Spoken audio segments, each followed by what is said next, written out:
9:55 as we are coming back to wrap up this 9 o'clock hour on this 25th day of August, and decided let's start a conversation with Foodstock. So, girls, I already told them I send out my text to prep us all for the interviews and all that good stuff, and I was late on it, and I forgot to tell you the time again. My apologies. How are we doing this morning? Good. Thanks for having us. So take me through this Foodstock. Actually, last year was one of my first interviews when I came back from St. Louis, and it's so cool to see this event keep growing year after year. How are you looking for this year? Good. This is actually our 10th anniversary. Not 10 years consecutively, but we began calling this Foodstock in 2013.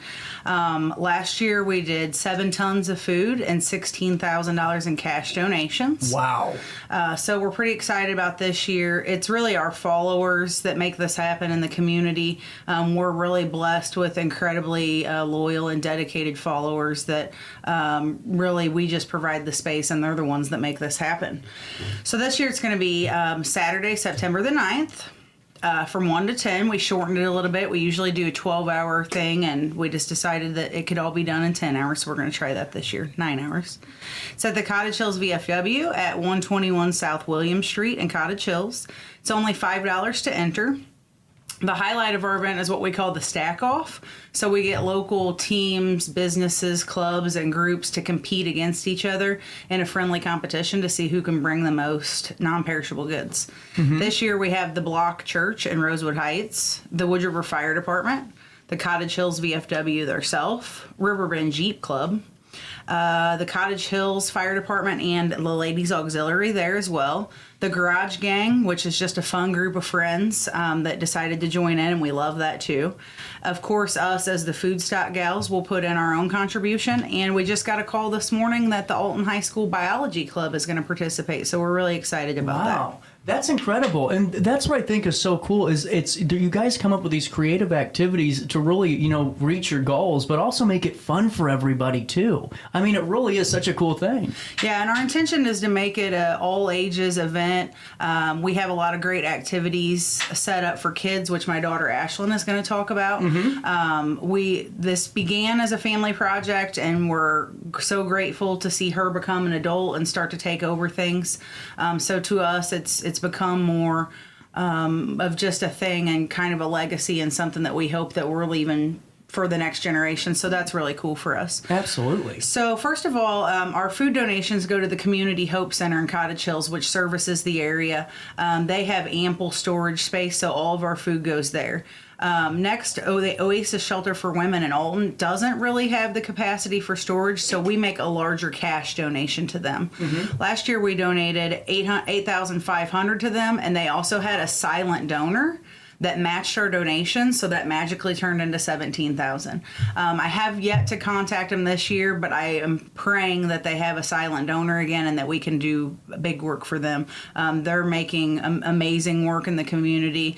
They take in women leaving domestic abuse situations and help them get legs and get on their own. Absolutely, and that's really amazing. I mean, not to cut you off here, but when you say that, it's do you ever go, wow? I mean, this is what we're accomplishing. We're able to, bring some awareness, some, revenue for this much, needed organizations. I mean, that's got to be a feeling like no other. You can't put a price tag on that. Really, I'm grateful that we have services like this in the community that are doing these things, and I just feel grateful that we really know how to party. True. And we're able to use that skill and provide a great time for people to come in and raise money to help those people that know what they're doing to help the community. It's something that's near and dear to my heart, and especially with the food pantries this year, I know that we've all had a tough year economically, and people that maybe had never saw themselves in the position of having to use a food pantry are using it. Yep. So, my neighbors, my coworkers, people that we attend church with, people that you would never suspect are need help. So we're just glad to be there and provide the little bit of assistance that we can, and more or less to provide the awareness to the community that if we all do small things, it really adds up. A lot of times people want to help and want to do public service, but they're not really sure where to start. Yep. So we just provide an outlet for people to easily, you just have to come party. That's all we need you to do. That's it. And that's what I just think is so amazing about what you guys are doing with this is just you're giving so many incentives and creating this atmosphere where it's really fun to go in and contribute. And I think that's something that is really, I mean, that's a skill to have and to find, to develop. And how in the 10 years were you able to develop this to where you feel you're in a very strong position now? So the first year that we did it, the first few years that we did it, it was just kind of a party at our house. Mm-hmm. And my late friend Andrea Davis, who I'll speak about in a moment, she had came to me and said, we should really do this at a larger venue, maybe something like the VFW. So that's how we got there. The first year that we went there, I actually wasn't even there. My daughter was playing travel softball and we were out of town at the time. So Andrea handled it, and she had a DJ, and they just basically provided a place for people to drop off donations. And a now friend of mine, Julie Freeman, who was then with the Dreamweavers, came to me and said, hey, this is a really cool idea. I think that you would do well if you did things like X, Y, and Z, have bands, provide things for children, and gave us kind of the foundation and support and ideas that we needed to move forward. Later that year, also, a close friend of my late mother's, Ted Catt, who was a member of the Misfits in Wood River, who are doing great things for the community, came to us and brought us a substantial check to donate. We weren't really a official organization or anything. He just wanted to contribute to what we were doing. So that kind of gave us the momentum that we needed, thinking, man, other people really care about what we're doing here, and I think that we could reach out to other groups and get the support. So things have kind of spun from there over the years. There's been a lot of people that have been involved, and it ebbs and flows, and people come in and people come out, but they make their change and leave their footprint, and we take what's good from it and roll, and new people are joining us all the time that bring different outlooks, and it's just kind of a beast in itself. It just kind of takes on a life of its own. Also, speaking of my late friend Andrea, in honor of her, last year we started donating to a local cancer patient. So last year we had donated to a woman in Bethalto that was battling terminal brain cancer, that which is to remain nameless. And we were able to give her a substantial donation to make her life a little bit more comfortable while she was going through treatment. She has 2 young children. Her husband was providing the only income for the family. So we would like to continue and do that this year, and sadly enough, we have another Foodstock family member that's battling cancer, and we have chosen to donate to her family to kind of help relieve some of their stress during this time. So we'll be donating to her. Wow. And then we also like to donate to do improvements to the Cottage Hills VFW. Over all these years, they've been so good to us, and we always try to make a donation to them, and they so graciously hand it back and say, please just donate it to Oasis or whoever. We don't want the money. So we decided the only way that we could get them to take something from us was to start providing things that they couldn't push back at us. So this year we formed a relationship with the guys and ladies at the Carpenters Local 664 in Wood River. Phenomenal people. We had a great experience with them. What we did was put some of the money that our followers helped us raise last year into an account at Fisher Lumber that the Carpenters had access to, and during their free time over the year, they used it as a program for their apprentices to build picnic tables for the VFW. So for a very minimal cost of just the cost of materials, and they even covered some of the materials for us, they provided us with 10 high-quality, heavy-duty, beautiful picnic tables that are now at the Cottage Hills VFW outdoor space for everybody to enjoy. One of our members had someone make some plaques to put on them, donating them to our friend Andrea, our co-founder Andrea, that passed away of brain cancer a few years ago. So it's a good way for us to incorporate, the local unions, provide something for the veterans, and honor our friend. So we thought that that was really cool. And it's a continuing relationship. They're interested in doing something for us again this year. If there's other things that need to be done in the community, you can reach out to me. You can find us on Foodstock NFP on Facebook and Instagram.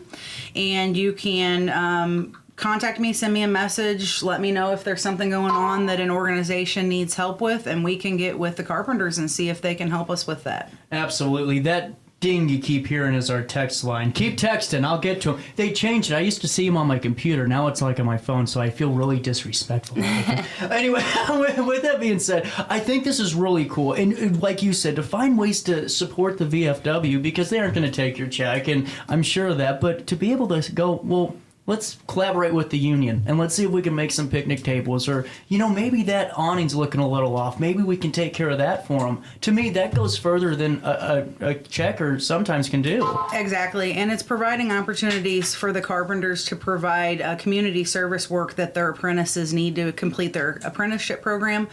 And during this relationship, we've spoke to several of the carpenter members, and I told them that I'm interested in actually reaching out and creating these same relationships with other local unions, and possibly putting on sort of a union career fair where we invite local high schools to come, and all the unions would come and have tents and maybe small projects and kind of show these kids the kind of careers that they can have. I know that we're great careers they could have on top of that. And we're in an era that, kind of college degrees are a little too abundant, and these kids are coming out of college and having a hard time finding jobs. Yet there's a gap in the trades where they're retiring and the new generation isn't coming in to fill those positions. So it's making, the cost of construction higher, the cost of getting people to do these trades higher because they're less available.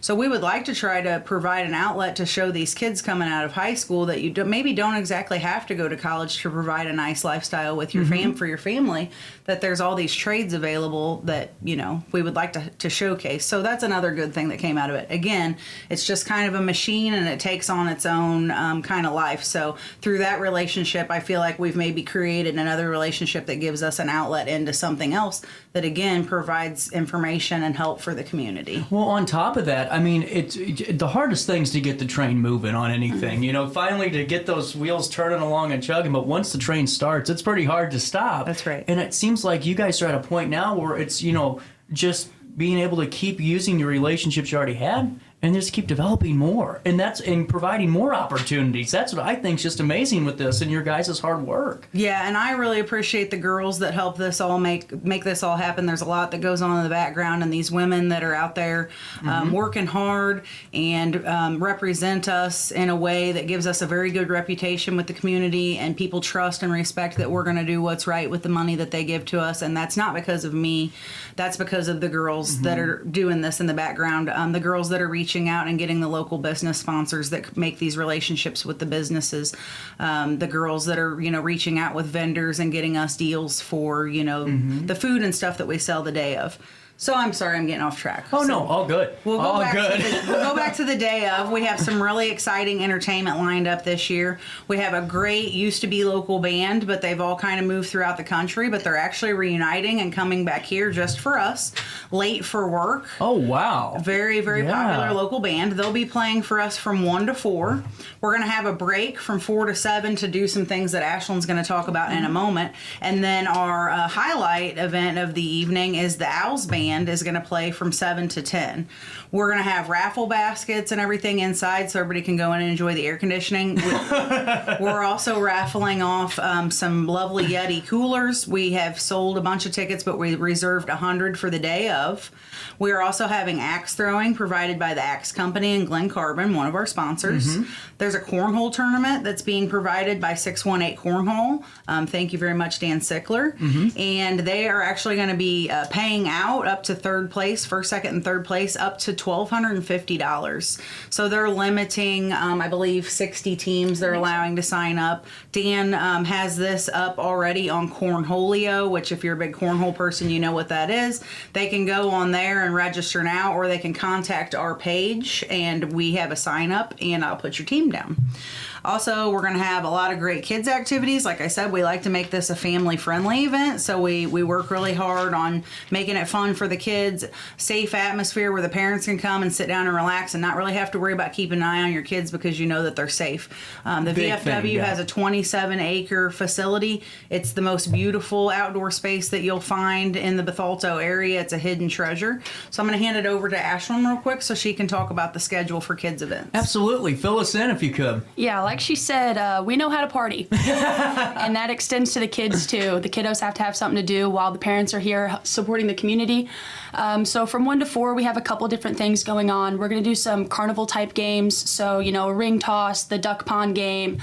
We're going to do like a Jolly Rancher jar, which is, like the jelly bean count. Oh, gotcha. That's cool. Yeah, but we didn't want them to melt in this heat. True. Yeah, so we're going to do that. Just things like that, fun stuff for kids to come do. And we're going to have a prize system with that. So you'll get tickets allocating, how much you won per game. And then we'll have a little prize center where you can trade in your tickets at the end of the day for prizes. At 3, we're going to have Foamy's Foam Bus. Oh, they're great. Oh, yeah. It was They're a big awesome. hit last year. Just a lot of bubbles, basically, and again, something to cool off the kids in the heat. So we're really excited about that, and that's going to be 3 to 4.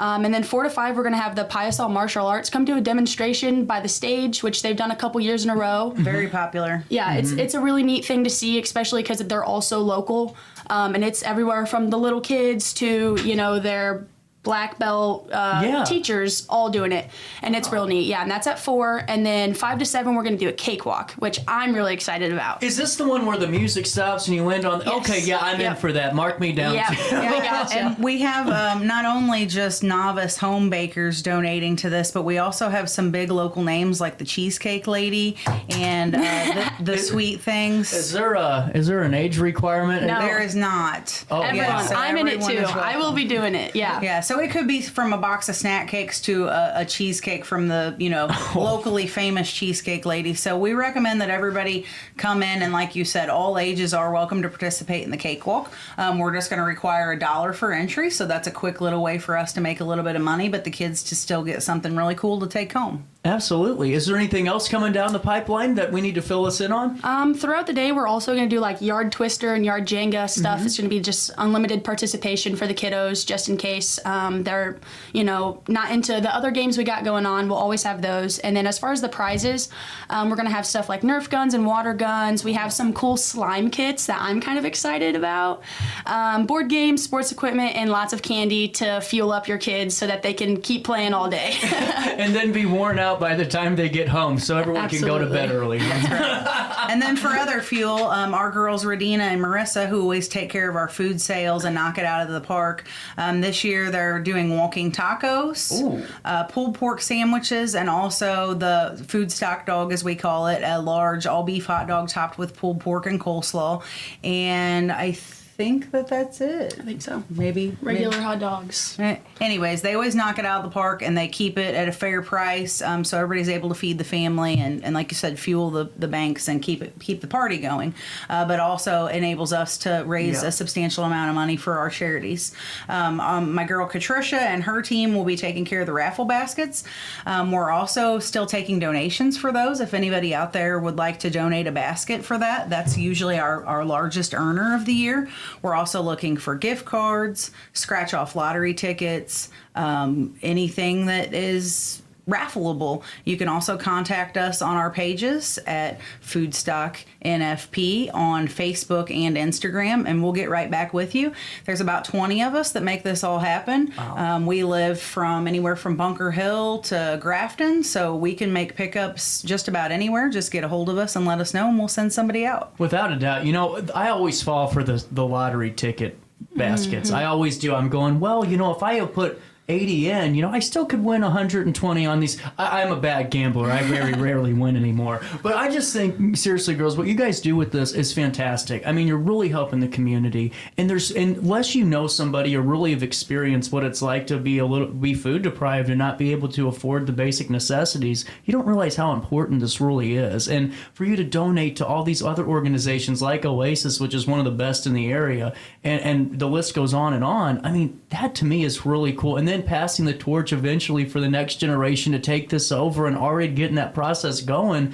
I'm excited for the future of Foodstock. And I hope on the 9th, the whole town shows up, the whole community shows up. Yep. Well, we appreciate everybody's support. This couldn't happen without all of our sponsors.